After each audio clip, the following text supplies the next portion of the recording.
Hello, everyone.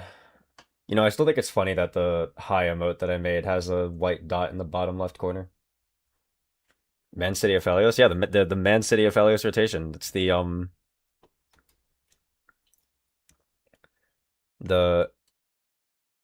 green, purple, red, blue, white. No, yeah, wait. Yes, green, purple, red, blue, white is the Man City rotation. All right, well, let's unmute this. Over here. There's five first-team All-Pros here. We gotta give out some. Oh, true. Who else was first? Was Quad? Quad has to be first Or team Masu? All-Pro. It was Masu. I think Quad. Okay. Okay, that line is correct. Okay. You know what? Let's give it to Masu too. That line is also correct. Nice. Okay. All right, keep going. Here we go. We got a second team and a first team. Second team Jung. Oh, that's maybe not. That's incorrect. Contracts, I didn't finish it. Contracts, I think, got 1 second. That's incorrect. What? Okay, we gotta keep going. Yeah, Oh, you know, contracts gets third. That is correct. Nice. Okay, we got it. B-Boy gets third. That is correct. Nice. Is Fudge the second then? No, that is incorrect. Okay, Fudge is third. That is correct. Nice. And second goes Masu. Quad, but you're close. Wow. And then Masu got the second All-Pro first team. So Okay. the point I'm trying to make here that you geniusly illustrated for me Beautifully. is that FlyQuest with Masu and Quad got first team, second team. The players on Shopify got third team, no second team or first teams. Yet you're saying Shopify is better. Very interesting take. Let's get to the next. Let's get. I mean, just based on All Pro, who's got more? That Here's some- FlyQuest team changed a little bit. Name these two players. I mean, These are their that's- 2025 Tier 1 stats. Hint, they're I've seen playing this one. today. That looks like Zinni's pose. Interesting. Who's this player on the other side that it was 53 wins and 13 losses last year? That looks like Quad's Quad. pose. Interesting. Yeah. So in this, we can reveal. All right, we have I the. feel like in today's Jat stats, It's the mid-lane matchup for sure. you've We're getting the because last FlyQuest year, propaganda FlyQuest was from better. Jat. Okay, They had okay. more All Pros, and they had amazing stats on their first team mid laner. Their team changed a lot, Jack. I would like to think that FlyQuest will probably win. Yeah, what's and that Quad's- City's not exactly a sure thing. What's Quad's LCKCL stats, huh? Quad overrated Put that again. out They're there. kidding, by the way. They're like doing a skit. They're Yeah. joking. Probably. Thank you for that. Probably. So anyway, Did you see the doo-doo I'm game a today? FlyQuest I supporter. did. I'm a FlyQuest believer. I have Although to he agree didn't with really. rankings. I know that's a I don't little know. bit early, but when I look at the I don't team, think Doo-Doo I did just anything feel special like today. my He big had a boys, really good Masu, last team fight where he got a quadra kill, slept but on, man. I think they're super I think the underrated, rest of the and I game was trust their ability to develop rookies quickly.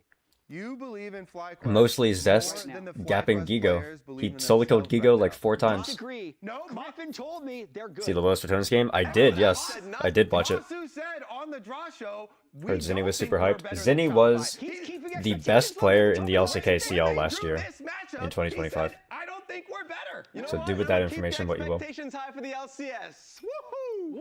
Whoa! Start the show! Poro, OMG, I love your content so much. Will you marry me? I'll watch your content for the rest of my life if you do. The first title for them. I'll think about it. Crazy. Why to go Shopify then? I don't know. Shopify paid him a lot, maybe? Winning every title is a big step. And But yeah, Zinni's like still really has a lot to new. come. Since the beginning, I knew that. What is he, eventually like I 18 or could 19? become Let me the check. GOAT of the league.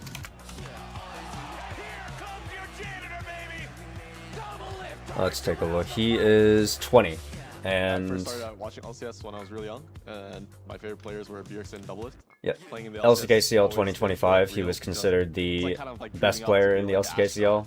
But when I went to the 2024, he Chicago was finals, also I was considered one of the it was best. definitely, inspiring moment.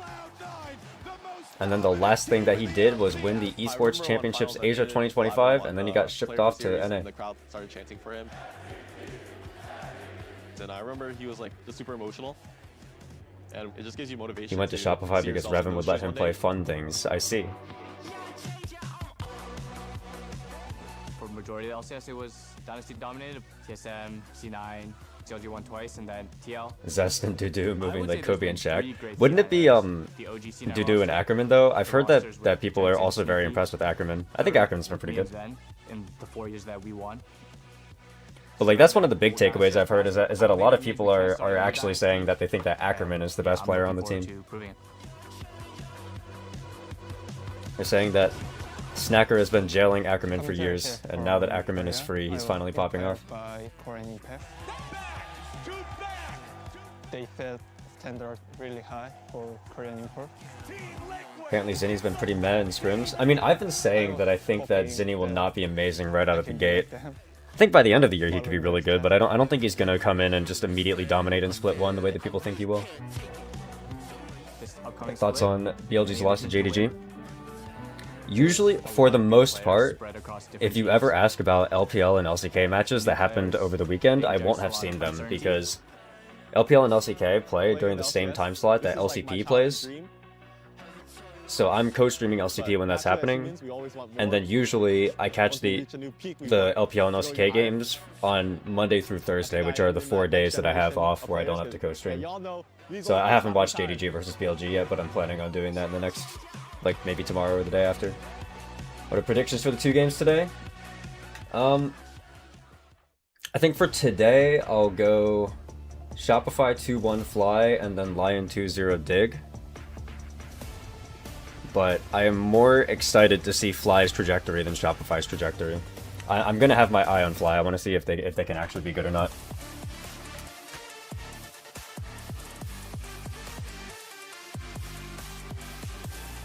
People can let me know if they think that the stream volume is too loud or too quiet, or too loud or cloud. Nice, too quiet or loud.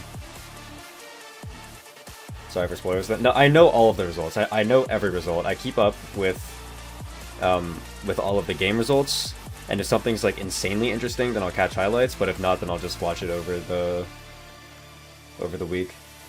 So never worry about spoiling something. Welcome back to the opening weekend of LCS 2026, presented by MasterCard. Today, we see our remaining 4 teams take to the stage for the first time. How many stars is Zinni getting today? Later on in the afternoon, Lions roster debuts with some at least familiar one. faces, including last year's MVP. Dokla and Inspired on the same team. Rise to the occasion with a new Wait, why are they roster showing like of Lion Dig stuff? Okay, alright. I got confused for a second. I wasn't sure if they were saying that Lion versus Dig was first. I was gonna be really confused. While Shopify has made only a single change.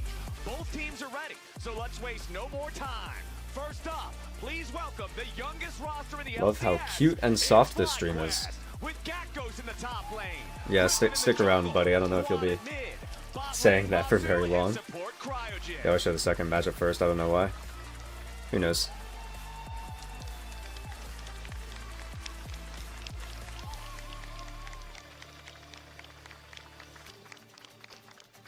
Look at him go. It's so sad. Griffin can't watch my co-stream if he's playing on stage. What the heck? This isn't fair.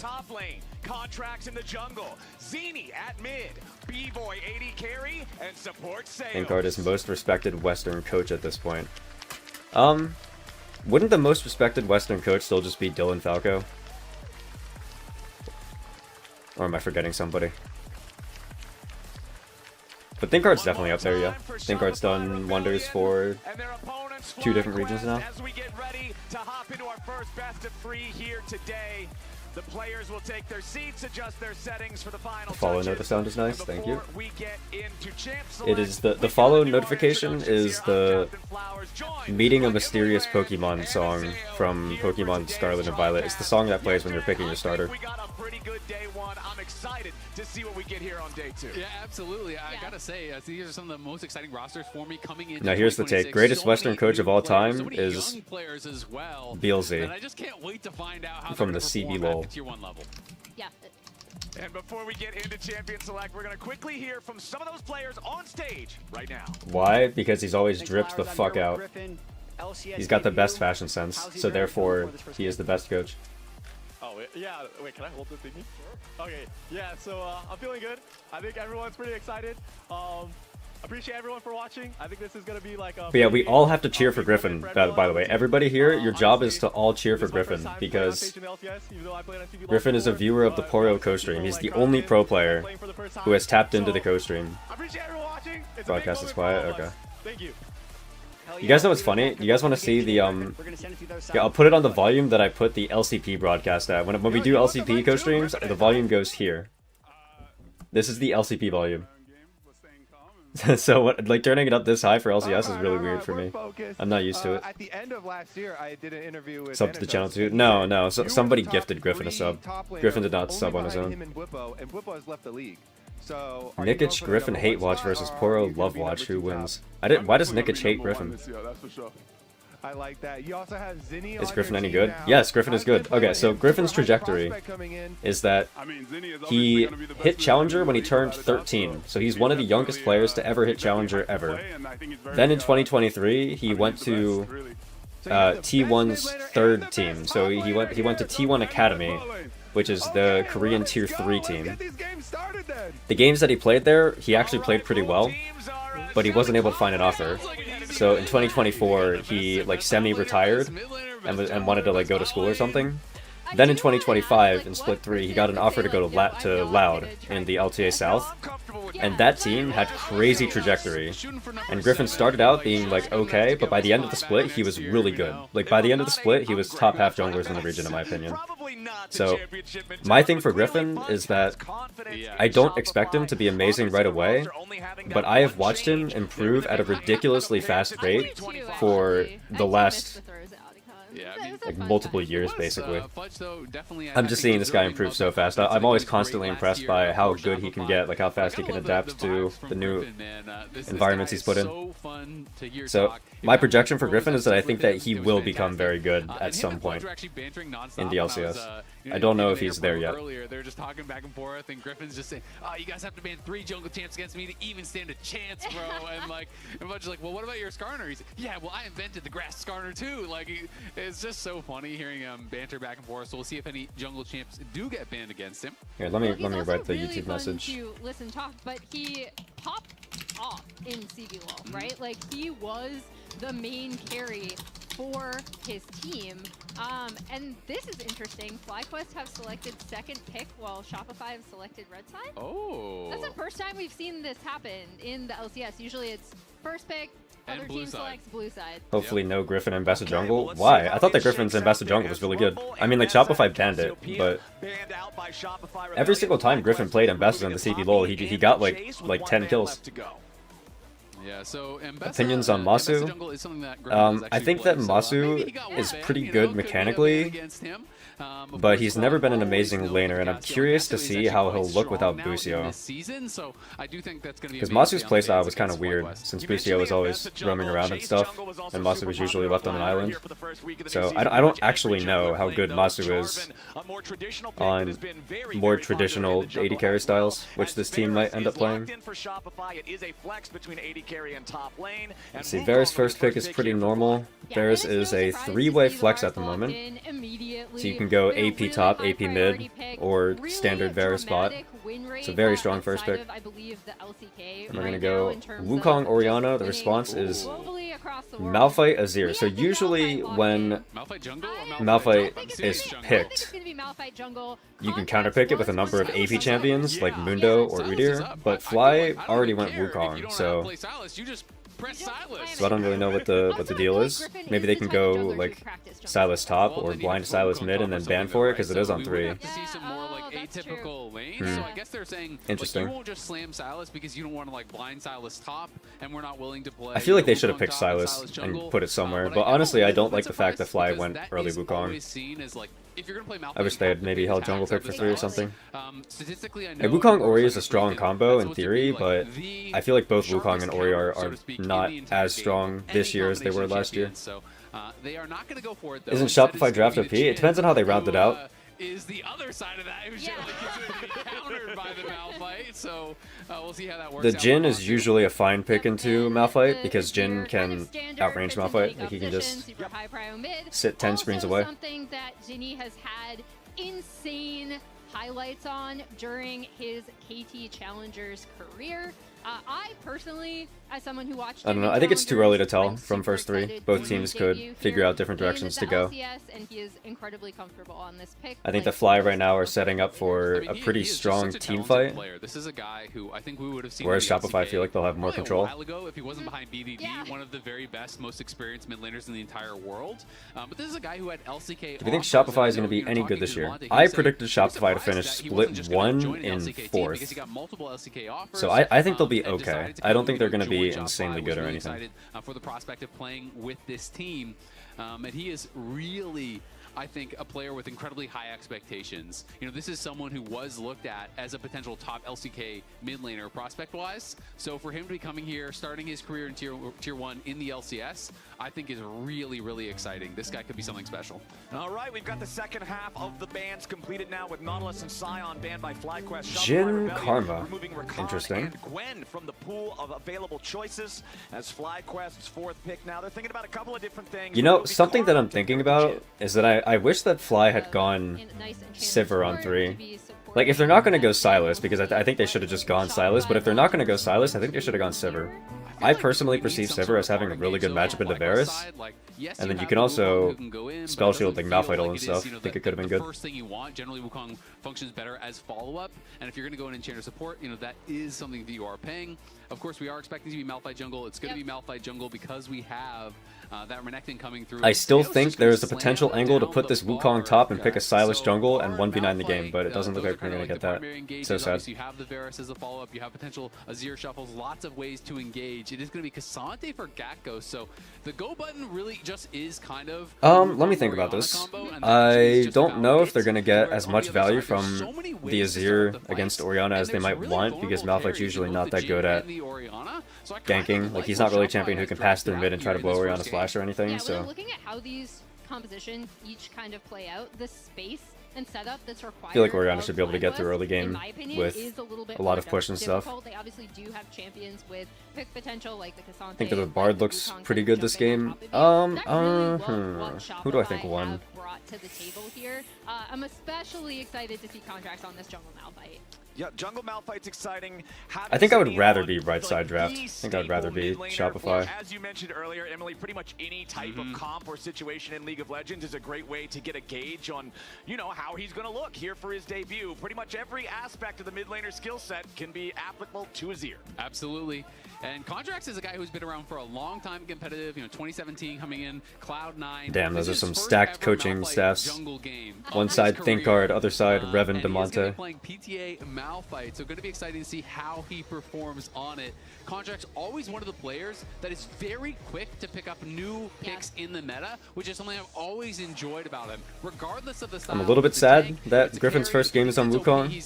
Just like as a personal thing, I wanted him to play something with more agency to pop off, but it's fine. And saw them in the LCK and LPL. I was like, Contracts is going to be all over this. He is exactly the type of jungler who wants to play out something like this. It's interesting too because congrats on getting co-streaming rights. Thank you. For the Malphite jungle. Do you have a neighbor or a little sibling practicing piano? Yeah, my neighbors are making noise right now, I think. You know, like Zeke's tank, you know, that kind of more standard style. I'm not going to see like full AP or anything. Can't wait to see your analysis on LPL games if you do them next week. Is actually quite good I don't know if I will.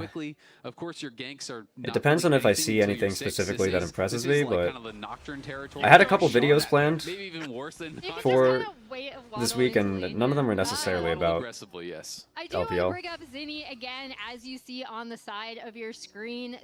He is one of the most hyped mid lane prospects coming out of the LCK. Everyone was kind of wondering where he would end up after Hope we get to see Griffin and Bessa chosen for the fantasy team. What I think is one of his most famous play on this Azir that he's playing. Yeah, I screwed up my fantasy team for week 1. I had Hambach as my jungler. And then Sentinels went and lost to Disguised. Unfortunate. At that point in 2024, it's one of his most famous kind of Azir shuffle plays that completely turned the game around. I think he actually got the MVP for this game as well. Yep. I mean, this guy has been around for a while in Challengers and really looking incredibly strong. Is B-Boy going to take a 4th shot? Did you watch the Los Ratones game? Yes, I did. Here. We've seen a lot of pretty dominant 2v2s. I will say it feels like more skewed than normal because last year, if you had a really bad 2v2 matchup in bot lane, you just swapped. Now you I did not run ads. No, I forgot. Alright, I guess I'll run them now. Whoops. I'm not professional co-streamer, by the way. In champ select, like you can actually swap your role. People have been seeing experiment with that more, so I think all I want for Christmas is the Poro co-stream of Worlds. your Varus can just play I as the cannot top speak, laner and you can swap but things around. I will Like, say that it's a big commitment and you can't swap back and forth. We did see it a is little not bit of that too impossible. last year That's as all I'll well, say. It's especially with not the Corki not being impossible. sent top occasionally Yep. to farm up there. But yeah, this Jhin Karma. What did you think about the Los Ratones really game? taking control of I don't know if the I should game talk about it in now, this 2v2. because I feel like if I say it now, then people will just ask me 10 times later. So I think we'll wait until this game ends, and then I'll talk about it in between the We'll be games, able to maybe. come back, but is at least going to lose a couple of those minions, and not the best buy. It's just a tier with no pots or anything, so not ideal start here for Bivoe and Seos. But this is kind of what I want to see from a team that drafts Karma support is lane dominance. Oh, yeah. If you're going to take this pick, I need to see the bottom lane in this type of shape, so that's going well for FlyQuest. By the way, just going to That's point this gonna out really be again, interesting I to see think that is Bard how actually Masu can and contest Quad all of these kind of lanes and evolve win a into bunch of different other lanes roles if he on the just team, goes right? electrocuted Because instead of they were Spellbook. kind of known as more quiet players on this FlyQuest team last year. You had a team, you know, with Inspire. I've kind of been on the really electrocute opinionated Bard hype players who are train loud, who are for gonna the be shot last calling, who are gonna be maybe talking week a or lot so. about it. I'm a big believer that And, that's you his know, best people, keystone. They basically said that Masu and Busio didn't even talk when they played in-game because they were so on the same page that they could really just play with pinks. When you're playing with someone who is brand new to the Tier 1 scene, like Cryogen. Cryogen just turned 18 recently. You have got to talk. You have got to tell him what you want from him, what you need from him. And it's going to be more of that leadership role now for Masu and Quad. That is kind of crazy that he is half my age. That's Oh, no.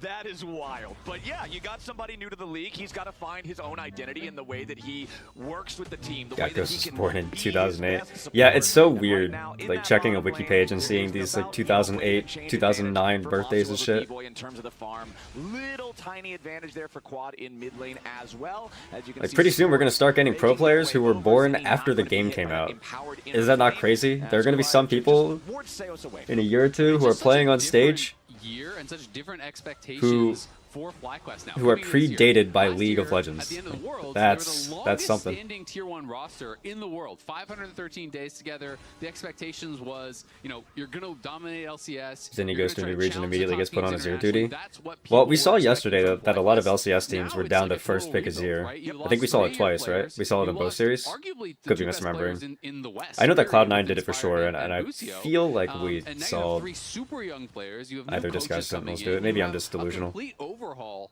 and everything is kind of now a restart. You know, they firmly believe that they have the future of League of Legends here in North America on this team. They think they have some really talented young players, but you have got to develop those players and see how quickly they can do that. Exactly. It's a long-term investment versus looking to just immediately be right back in contention for, oh, we're going to You know, I'm thinking about it, is Fly just like the most experienced guys we can. And I think budget that's kind of what's Damwon? exciting to me about this roster is the that, Fly roster the yes, equivalent it is of a just long-term thing, but you can budget see the potential with DK? these players. So if there Budget is that North high roll American and everyone DK? kind of just works from the word go, they could be really good really fast. Yeah, they're a really exciting young team. By contrast, I think. Let's see, if I it's knew about really League when I was interesting 10, I to would have look been at unstoppable. Shopify, If I right? knew about They League when I was 10, almost their entire nothing would have roster, changed because my parents did not let me play online games until I was like 15. But they kept their entire roster, right? Except for mid lane.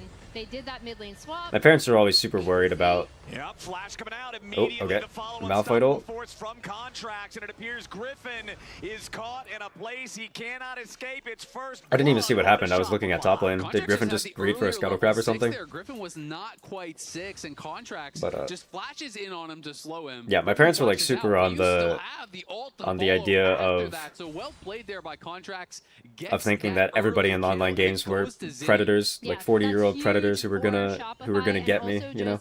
Like you said, getting that He level got 6, Malphite. Well, I saw the really well Malphite done. ult. I'm Looking asking at how he this was in Malphite that kind of position to coming begin with. online exactly And my at best guess is that level he went to 6, contest Scuttle Crab and then immediately Malphite got it gets and then just return ulted on him. that ult and level investment and should give them a little bit Quad isn't more Showmaker. control That's why I'm down saying. on That's why I'm the saying bot budget. side as we Budget might DK. be preparing for Drake Peak. That's their recipe. They have like the veteran Korean mid laner and then 4 young players. Like an Orianna or a Syndra is, as soon as he hits level 6, I kind of just like seeing Azir go for the shuffle, blow It's the like flash. similar Especially archetype if you of have players something too. like Malphite, who's already used Support his who can ult. play a bunch Blow of the shit. Orianna flash now. As soon as Malphite has his ult ready Carry again, oriented bring jungler, it carry back, oriented kill. top laner. The See only if difference that's between the two what teams is Shopify that wants Masu to and go Smash for are here, not like as each he other at does still all. have that ultimate available, Smash has is his own more flash, high wants to resource, go for the flash Masu's as well as more low Contract is resource. back out on the map. Nice little deadly flourish there from Masu. Seos wants to get over to the magical journey, and indeed he and B-Boy can both take that one. Is Masu considered as a rookie? No, this is Masu's third year. Really, the goal difference is just the kill plus the assist money, so Masu's basically a boomer at this point. From either side just yet. Yeah, and it makes sense given both of these compositions, especially Have you watched given KT where versus their Bro? junglers Nope. want to be, right, hitting level 6 and then kind of taking control of some of these early skirmishes. I do have to point out, Flowers, you know, lane swaps did have a little bit more action than the extended laning phase we're seeing now. You know, my evenings are also much more eventful if I eat poisoned, rotten food, but I don't particularly think that makes them better. Yeah, I was going to say, if you get in a car crash on the way home, it's pretty action-packed. I feel like Fly's down to fight on this timer. The Oriana's items kind of look depressing, but no driving. I'm sorry, Emily, but I think they would be down to go for an all-in, like a 4v4 all-in right now. But Shopify Rebellion, happy with their nice little early lead here. Teleports, you can see, are ready to go for everybody on the map, except for the top laners. Quad has his. You've got Please them don't ready talk and about available, Bro. not just for Zinni Okay, and B-Boy, I won't. but also for Seos, who does have the Summoner Spellbook on the Bard. So I want to see if Shopify can really... Oh, I saw the aiming pentakill, if that's what people are talking about. Contracts tanks the front of it. There's your curtain call, 3 shots of Contracts. Zinni goes in for the shuffle, but he only finds the target there on a Griffin as the Wukong is about to die again. B-Boy takes the kill. Zinni staying alive. Man, I feel like Fly should have been able to win this fight. I'd want to see a replay. I wonder if maybe Griffin went too fast or something, but my brain kind of says that Wukong Ori level 6 should be stronger than Shopify's entire bot side, like on this specific timer. Yeah, but they will be able to get mid-prio off of this, which actually does work out well for them as we see Gakkos and Fudge. But yeah, I saw a lot of people who were saying stuff like, we don't have a Drake like pick yet, but I don't like aiming, but even I have to admit that pentakill was pretty good. And then I watched the pentakill, and he fired his RW in the wrong direction. So I don't know what people are talking about. To see an accelerated poke Varus, the amount of damage this guy starts to do is just ridiculous. So are gonna have to be pretty careful about that now.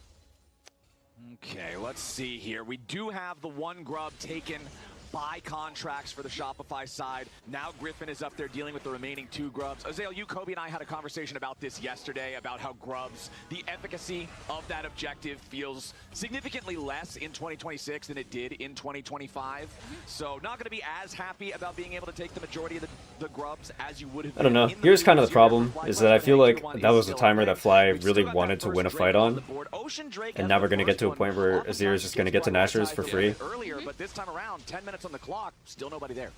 Yeah, and as we see Shopify kind of and I genuinely don't know if Fly win another fight unless they get Mega Wukong Ori combo or something. Bot side and take advantage of the push that Varus did establish down there. Also, as you already pointed out, Is this Cryogen guy any good?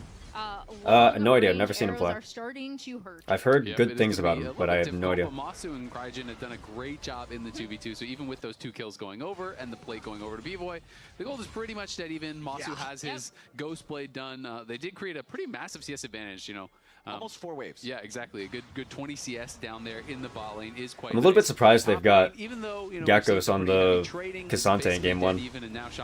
Like Fudge line picked the Renekton, I'm pretty sure. You can see Masu and Cryogen are just walking out of base. I feel like I remember Gakkos only playing super carry stuff. It's a lot faster completion than something like the He was one of the guys who's willing to lock like And it looks like oh, let's see. Okay. He was one of the people who was willing to lock like Aurelia into Mbessa, for example, which is like a super winning matchup for Aurelia, but it's obviously really risky to pick Aurelia in pro. Will take his first kill of the game as Shopify go up 4-1. And I mean, it's fantastic for Contracts. Doesn't even have to spend the I don't know. Maybe the Renekton was a counter pick, but but I feel like I remember the Renekton being picked first, and if so, then I wonder if, like, I guess I'm a little bit surprised that Gakkos wouldn't go like a Kennen or something, you know. That's a really nice pickup for Griffin, kind of taking advantage of the fact that Zinni was overstaying. As we already pointed out, though, yeah, Contracts looking completely comfortable on this Malphite. It is the exact type of champion that we already covered, that he loves to play, and we see him already being just really, really confident going for Who's so doing many damage on the Fly team? And his item is just well, the Fly team, they're not necessarily the ulti haste is so nice. do a shit ton of damage team. They're more supposed to be a so, you know, with this relatively get a big combo on a key carry team. It's just ready to go. Like if they can get Wukong Ori combo onto Azir,